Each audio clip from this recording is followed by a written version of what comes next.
My name is Anne. I'm a compulsive overeater and a bulimic. Hi guys. And I weigh and measure 3 meals a day from the gray sheet. My food is committed to my sponsor. I don't eat between meals no matter what. Abstinence is the most important thing in my life without exception. And I overeat on rainy days, so it doesn't give me a day off a gray sheet. So I come here because rain or sunshine or happy, sad, you can name the circumstance. And when I look back, I ate from very early on. I ate over stuff because it worked. The food mattered to me from really early on, and it worked. It must have taken the edge off of the discomfort, the inner discomfort that I had.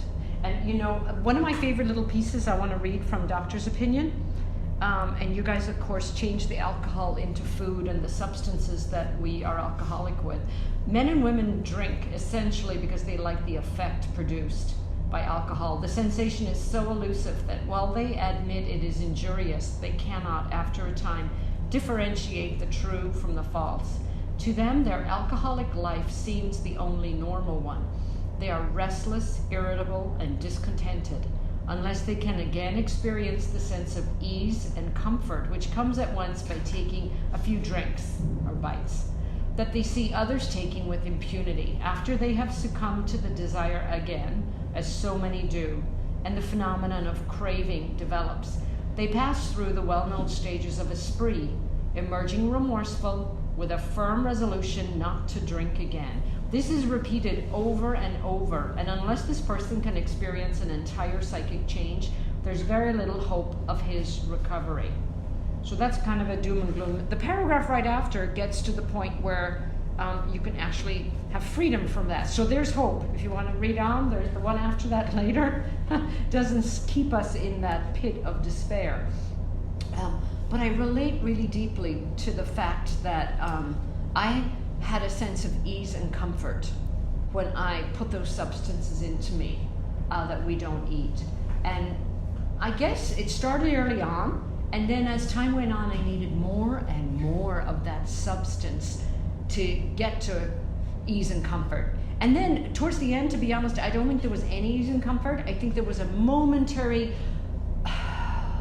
and very quickly, I was in deep despair. And what it did, the effect that I liked from it was it took me out of being wherever I was, whatever situation, whatever was going on, it anesthetized me. It sedated me from having to feel. And I don't know why feeling regular feelings was so traumatic for Anne. It's like I didn't have a disastrous, horrible childhood. Some people do, and some people have a happy, lovable childhood. And still both people can end up in the despair with the food. But I know that it worked. For others, like cigarettes and alcohol and other things work. But this thing worked for me. But then it had me. Towards the end, it was like the gorilla was in charge of the dance, and I didn't know when the dance was over. So from very little, I've wanted something to take me out of where I am. And so Gray Sheet, like fast forward all those bunch of years, Gray Sheet is the first thing experientially to me that gives me the ability to just be okay with my life and to just like be where I'm at and accept it and just walk forward. It was already said, all the rituals that we have, that the rituals of my day put me in this like level ground to be able to handle whatever's coming. And it could be like a smooth, easy day, or it could be challenging.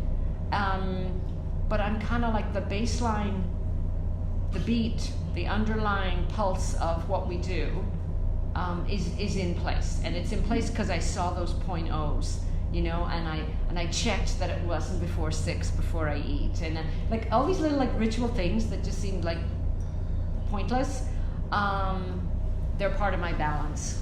They're just part of my balance. I was aware this morning, driving, getting ready to come up here. I do now have a vehicle that I haven't binged and purged in. Wow. But I used to have this idea, I'd get a new vehicle, I'd get a new house, there'd be a new toilet I wasn't going to vomit in. There was going to be a job that I hadn't binged at. And I would have these markers and make these decisions. This is going to be the time.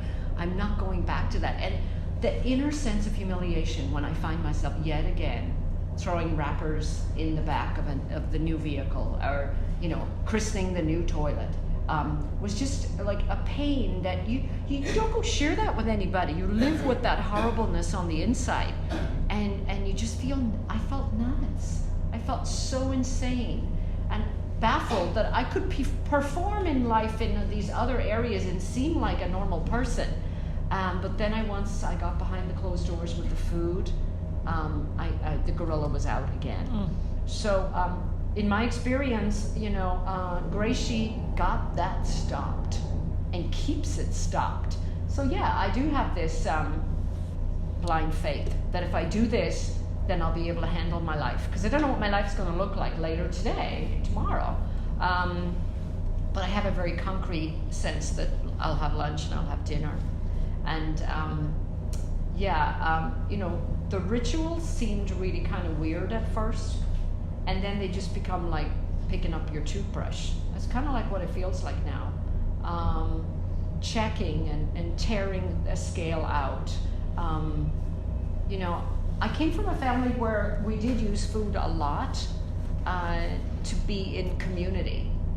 We didn't talk in my family about like real stuff. When I look back, I realize how superficial it really all was. Everybody was loving in the best way and the only way they knew how to love. But in my family of origin, giving you food to eat was one of the ways that was loving without being able to express the words or even hug the body. I mean, I actually learned to hug in 12-step rooms. I come from a family that doesn't hug each other. It's a rare moment. And now that I went home as like this 12-step person, started grabbing people, they know I'm going to come at them. And so they give me something like a basic thing comes back. And I'm so aware of the lack, the sadness, the lack of touch that would have been there. No wonder I wanted something to feel better. I remember when I got to 12-step programs, I remember my mother coming here, and I remember this opportunity to hug her. I don't know what kind of conversation we had preceding it, but I remember giving her a hug, and I remember her pulling back because this felt so alien to her. And I remember I was like a little assertive, and I held on, and I said, wait. And I felt this woman like just totally melt. And this hug went on for way too long for her, right? And then she started to cry.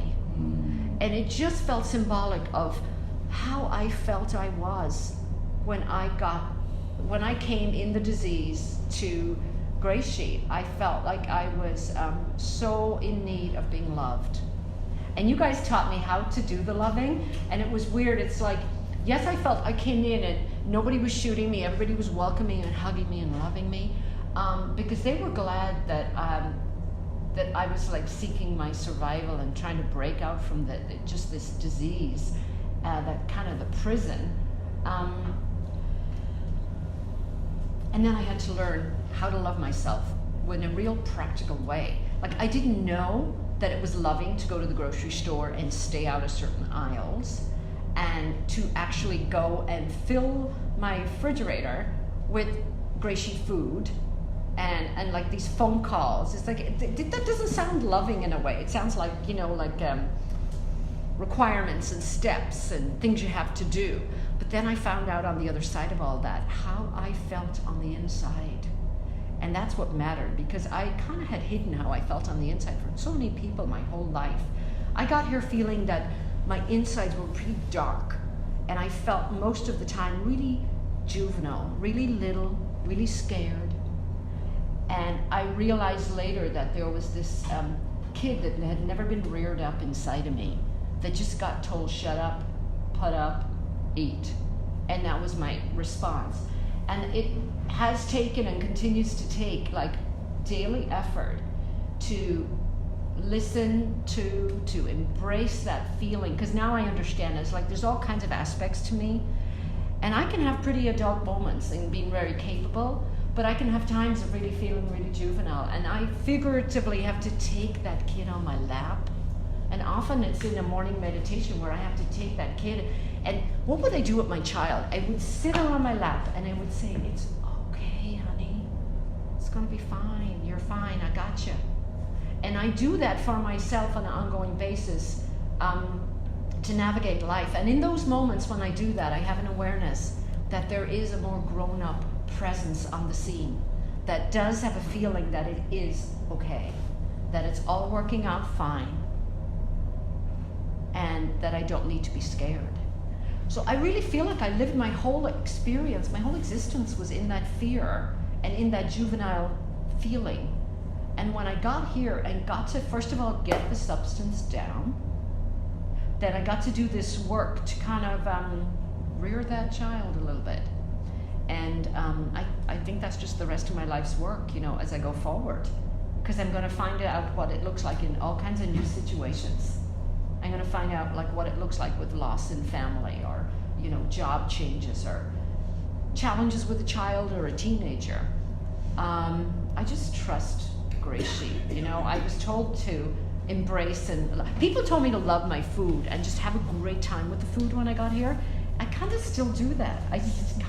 It still feels like a self-love, self-treatment, because I had to go after my own self-love. I was told that all of my efforts to go out there and seek love and approval from others was just a perfect example of what I wasn't giving myself on the inside. And I was told to abstain from having somebody else give me my validation and approval, and to just be absolutely inward looking, and find my own self-love till I get to a point where I know that I'm fine, and any of the other stuff is frosting, or is, you know, it's the, it's the additional stuff that comes, but I got to work on my insides. And that was just too terrorizing an idea to me before I could get the substance down and get detoxed. So what does life look like today for me? You know, I'm able to show up in job, in family, and I just try to keep kindness up near the front as much as possible. Because I really love the fact that we have the big book that we can go back and read, that we can read this story about trying to be in charge and being the director of the show. I think that's what rears its head a lot for me. It's easy as a parent to be in charge and tell people what to do with the kids, right? And then I can let that seep a little sideways, because in my job I have been there 25 years, so I know a lot more than some of the other people. So I have to try to have a measure of kindness as I operate in the world, you know? Like, if in doubt, shut up, and if in doubt, leave it out. Those kind of things can apply more to, like, the food on my plate. And then looking for the kindness and just compassion for others has improved for me, because I've tried to have compassion for myself, and to learn that I'm just, you know, I'm not going to be a state of perfection. I'm challenged in areas, and the more I say that's fine and it's okay, I seem to get to do genuinely kindness and compassion towards others, because I've done the version of compassion and kindness towards others that's fake. Now, you can fake it till you make it, but I've done that. I've done trips where I went overseas and I did this giving thing, and you know, when I did them, I wanted applause. I wanted a newspaper article telling you what Aunt did. And I now have the experience of doing some sort of giving, being in service, and not going to promote it, and preferring to keep it in secret. And then what we get is we get that feeling inside afterwards, and we go, oh, that's what they're talking about. Doing it just 'cause I can, not looking for recognition. And I think that's connected to not having others validate me and approve me and love me. But in my closest relationships, I guess that, you know, that's the big deal homework, is here I am now in a relationship with my husband, and looking back on all the relationships that I would have had before and have had that were just based on approval. Are they okay with me? Do they approve me? Do they love me? Then I'm okay. Like, it's such a stupid equality to make that if they think I'm okay and they love me and tell me I'm all right, I must be okay. No, there's a whole other path I'm discovering of I'm okay despite what they think. So I find that in relationship, say my husband's not in a great mood, there's a part of me that's like got this sense of, thank you, 5 to go, that I'm supposed to like fix, change, or improve that, and that in some way that I start checking my responsibility for that. Instead of letting people be who they are and knowing that someone can have a grumpy day, it's nothing to do with me. So a lot, like Ben said, I've learned so much in here about like, it doesn't revolve around me. It doesn't have to be because of me. I don't have to go examine what did I do to cause my coworker to be like grumpy. And I think I still find that a little bit, there's some gnarly moments where I start thinking, ooh, did I do something? For me, I find it to be recovery, continuous recovery when I care less why they're grumpy. I can be supportive, or I can know that I'm fine and go, oh, they're having a bad day. It's remarkable to me how much I felt that that was a cause from here, something that I had to change before. Let's see, Way Day just happened. Let me like change something. So 18 years in Way Day, I still do it. I don't care about it for a month. It's great. It's great that we only weigh once a month. But for the last 2 months, I gained 2 pounds every Way Day. And it was related to something on the gray sheet that I just was like way too happy to have. And my experience with this has been, when I notice something that's a gray sheet food that I want like really badly, I don't want to talk to my sponsor about it because I'm worried it'll go away. And I think if it'll go away, I'll die. This is like the crazy stuff that goes on in my head. So there's this period of like trying to manage it myself for a bit before I have the sponsor chat. And I go, okay, so I just maybe won't have that, you know? And then there comes like a few months in, I'm like, okay, I haven't seen that number. I'm talking to my sponsor. I hear. And then we have this conversation about, so for this next month, how about I just don't have that item? Oh my God. So like 4 pounds down on Way Day and back to the weight that I feel good, fit my clothes, like where I'm at. It's miraculous what happens. The third step of turning my life and my food and my stuff over and saying, here's what's going on. And then the mental freedom that I'm not obsessing on getting that thing at my meal is incredible. So it's not that I never have it again. It's that I'm just not having it today or till next Way Day, because I know that the free space that it's going to open up is part of the gift that we get in this program. There's been other things when it's Way Day and I think like, oh, I'm having too much of an item. I've talked to my sponsor and I think, oh, I feel like if I don't have that, that little kid's going to feel like she got like her birthday present taken away from her. And there's been times when my sponsor said, well, what if you had it every other day? Like that certainly worked for me at one point when I wanted these big breakfast fruits like the size of a football. I wanted the half of the breakfast fruit every day. And I didn't have the power of choice to go in and buy the smaller ones. You guys, if it was a big one, I'm buying it. So this is how I operated. So that could leave you 30 to 40 ounces of breakfast fruit if you're finding the right ones. And that's a lot of bloat and that's a lot of discomfort and pants don't fit. And so I remember how kind and loving she was. And she's like, well, I said, I think you're going to take it away and I'll never have it again and I'll die. Like this is that's the 7-year-old thinking, right? And she's like, well, what if you had it every other day? Oh, you're a genius. And then, so I would just tell the little 7-year-old figuratively, we're not having that today, but we'll have it tomorrow if you want. You know what? I haven't had that breakfast fruit in years and I don't care for it anymore. But at a time in my life, it felt like my survival. It felt like the belt around me and like I was in the ocean after the Titanic. It's just like there's a measure of kindness that we can display with ourselves and with our sponsee that allows them to have a legitimate gray sheet substance, and then they're ready to let go. And then they're willing to talk about it. So I've noticed that in myself and I've had a recent experience with it, and I'm just grateful for that. I'm grateful for like the boundaries, the lines around the edge of my food plan, and the rituals. I think that's my take-home word today from what Ben said. Like, I now embrace the rituals that we have. I used to go into church years ago and all these people had these rosary beads and they were like mumbling and na na na na na, and I I had this like teenage anger at the stupidity of that, like what they were doing.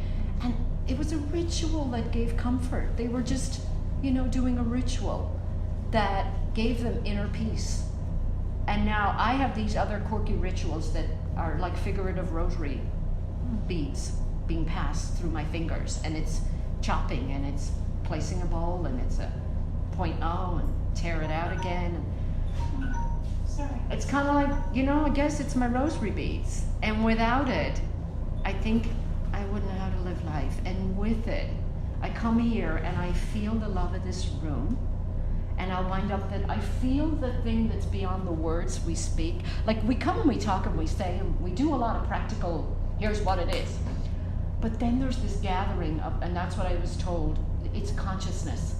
Rashid is a consciousness of no matter what. And between the words we speak is this feeling, this knowledge of how we feel on the inside, the dignity I get from weighing, measuring my food, that I don't have to explain to you because you guys got it and know it too. And you can't explain it to another person. When someone asks me, I just say, by doing.